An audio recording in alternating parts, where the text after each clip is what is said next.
January 2020.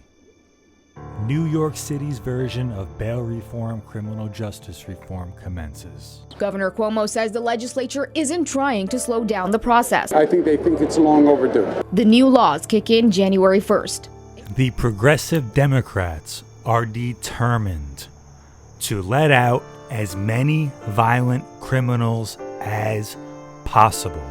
Someone burglarizes your apartment, he gets out with no bail.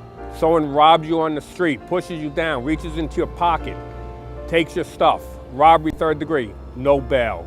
You sell a kilo of cocaine to an undercover police officer, no bail. Even if they're arrested for crimes as serious as armed robbery, assault, and burglary, he's ordered city judges to release them without bail on the street while awaiting trial. We had mass incarceration that was harmful to our whole society. The mayor says it will create a fairer society. Malliotakis currently serves in the legislature in New York State. She's now running for Congress from Staten Island and Brooklyn. If I'm charged with murder, strangling someone, and there's no bail, then why would I show up for court? Well, see, everyone should go to my website and look at the long list of crimes that are eligible for no bail come January 2020, because it's really quite shocking. And I think people will be very concerned to know that 90% of the arrested population in New York will be released back onto the street as they await trial. And my website's NicoleForNY.com. Take a look at all that list of crimes. And we should all be working together to make sure that these reforms actually work, instead of scaring the public into believing that something horrible is going to happen. Something horrible is going to happen. All we need to do is examine a few cases of the past. Let's check out the state of Alabama, where many counties within decided to take up these policies of low bail, no bail, so-called prison reform policies, and they were all sold with the same lies of nonviolent offenders, nonviolent offenders.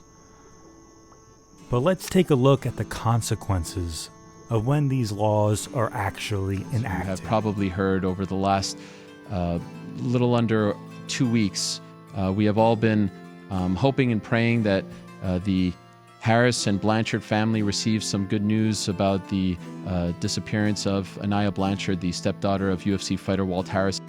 When was the last time you spoke to Aniah? The night she went missing, she came by the house, her and her brother, just to say hey on their way back to school. Around 10:45 this morning, Auburn police, along with a number of other law enforcement agencies, discovered what are to believe the remains of 19-year-old Aniah Blanchard. Discovery made in a wooded area in the area of County Road 2 near Shorter, Alabama. After a brief search, investigators located what appeared to be the human remains several feet in the wood line. And an investigation is underway to determine if indeed those remains are those of Aniah Blanchard. Police say he was out on bond for charges of kidnapping and attempted murder from another jurisdiction. Now, to get into some of those new details talked about in court this morning. First off, when Yazid walked into the courtroom, he looked at Blanchard's family and simply shook his head. Investigators with the Auburn Police Department say Yazid walked into the Auburn convenience store where Blanchard was last seen first and spotted her from inside.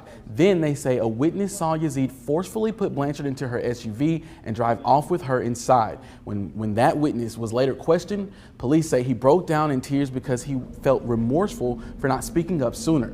Last week, Yazid's attorney filed a motion for his client to be granted bond, but the district attorney argued that should not happen.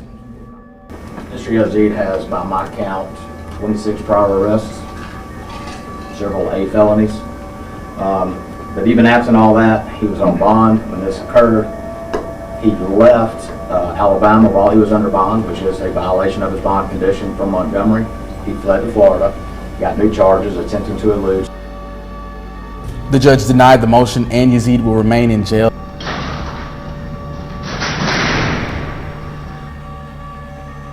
So much for non-violent offenders only. He had 26 prior arrests. So understand that supporters of criminal justice reform on both sides of the aisle, both left and right, are lying to you when they repeat the lies of non-violent offenders only. They're lying to you about it when they're speaking about bail reform. They lied to you about it when they were speaking about the First Step Act. And of course, we remember what Breadman TV said.